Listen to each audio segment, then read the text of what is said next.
Mr. Nadan loved to write letters, handwritten ones, not emails. Many of his friends would have received these personalized notes from him, written with instrument of his choice, a $2.20 Uniball Signal black broad-tip pen.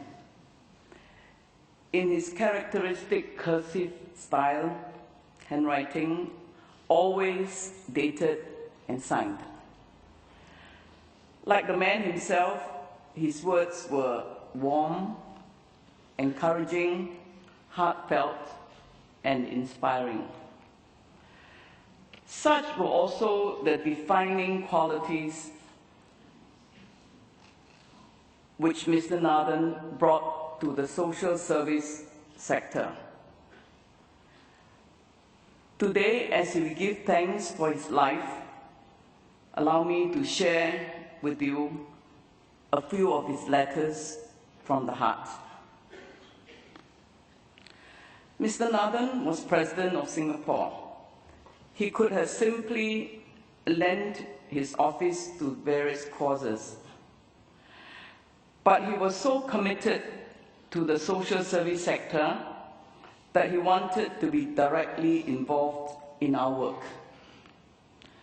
As Patron-in-Chief of the National Council of Social Service and the Community Chest, Mr. Nadan was present at and participated in many charity events, from school fundraising functions to large corporate occasions. He was there to personally engage beneficiaries, donors, and the volunteer welfare organizations. He would make every effort to speak to as many people as possible, and was so obliging in acceding to requests for photo taking that a short walk to the door as he departed an event could take up to 45 minutes. Organizing his menu was a bit simpler. He doesn't care about the items as long as the main course is mee rebus or mee goreng. Sorry, Mrs. Nadan, mee goreng.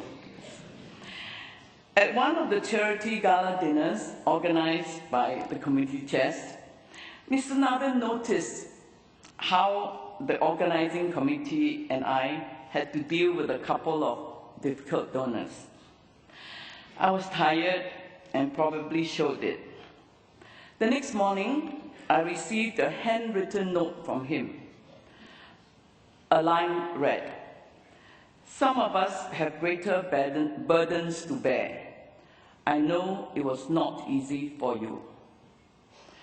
I'm certain I was not the only one who received such a letter. And mind you, it was never a standard template. No two letters from him were the same. Someone told me Mr. Nadan doesn't even plagiarize himself. Another letter in 2010 was to G.K. Goh, the then chairman of the National Museum of Singapore. The letter was sent out the day after the successful launch of presidential presents. Mr. Nadan once again had the working team in mind. He wrote, and I quote, "I must compliment all the museum officials for a well laid out and tastefully presented display. Kindly convey to them my appreciation, and in particular to Iskandar Maidin for enlightening me about each item." Of course, one cannot talk about Mr. Nadan's contribution to the social service sector without frequently mentioning President's Challenge, which he started in the year 2000. The largest annual community-driven movement in Singapore, it has raised over 100 million to help needy children, families, the elderly, the disabled, and many others. Mr. Nadan worked hard to make a success of President's Challenge. He called upon all his contacts. If he knew you could contribute in one way or another, he would call you. What started out as a week-long affair eventually became a year-long campaign. Smaller charities and those who had difficulty raising funds were on his beneficiary list of President's Challenge. Mr. Nadan was a mentor to many of us in the social service sector.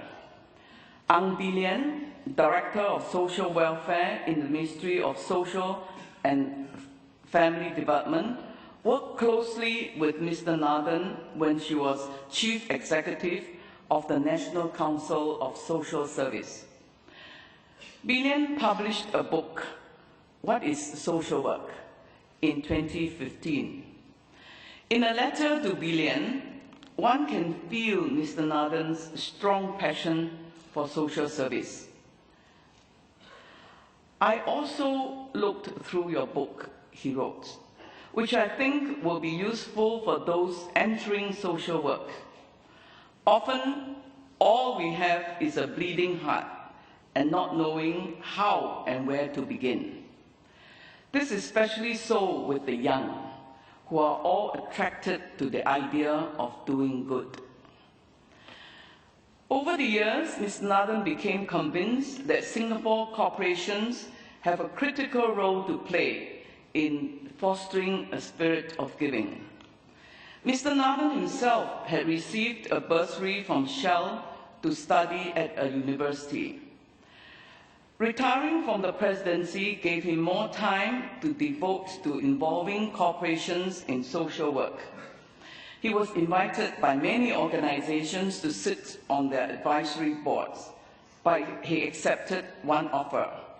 As chairman of Capital Land Hope Foundation, the philanthropic arm of Capital Land. Just a month ago, on July 26, Mr. Nadan wrote a letter to Tan Biling, General Manager of Hope Foundation. The letter accompanied a framed photograph of 3 women in traditional dress, carrying goods with shoulder poles and crossing a vast span of sand dunes. This stunning picture was taken by Desmond Yong, Mr. Nadan's devoted special assistant. Mr. Nadan wrote in his letter, "I have found a picture that depicts what we strive to achieve through Hope Foundation. It is my interpretation of this picture." Mr. Nadan had the text of his interpretation engraved on the picture frame. It very much sums up his mission to promote social service in Singapore. The engraving read, "The desert is barren, dunes of sands in the horizon. United we struggle together, for there is hope." Mr. Nadan was my friend and mentor for 47 years. I first met him in 1969 when I was a student at Cornell University. There were 3 Singaporeans at the university then, 1969-1970, Goh Ken Chee, Ho Ming Fong, and me. After attending a conference at New York City, he took a Greyhound bus to Ithaca, where Cornell is located, a journey of some 6 to 7 hours. I cooked curry chicken for Mr. Nadan, made from evaporated milk and curry powder. He stayed over at a local inn and left the next morning to return to New York City to catch flights home. He had just come to see for himself how we were doing and to pass messages to us from our families. We kept in contact over the years since then, meeting mostly over meals, official banquets, fundraising events, birthday dinners, and most treasured of all, Mirubush lunches at Salon Road. In fact, I had been looking forward to our next lunch on 18th of August, but he was admitted to hospital before then. At a fundraising event a decade ago, I had expressed admiration for a beautiful sari Mrs. Nadan was wearing. I had noted that sari material could be made into nice jackets and dresses.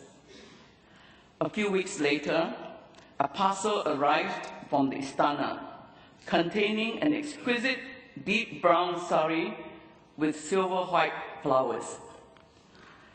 The accompanying handwritten note said that the sari was from Mrs. Nadan. The jacket I'm wearing today is made from that sari. Thank you, Mr. Nadan, for your kindness and generosity, and for giving all of us in the social service space, donors, caregivers, volunteers, and beneficiaries, courage and hope.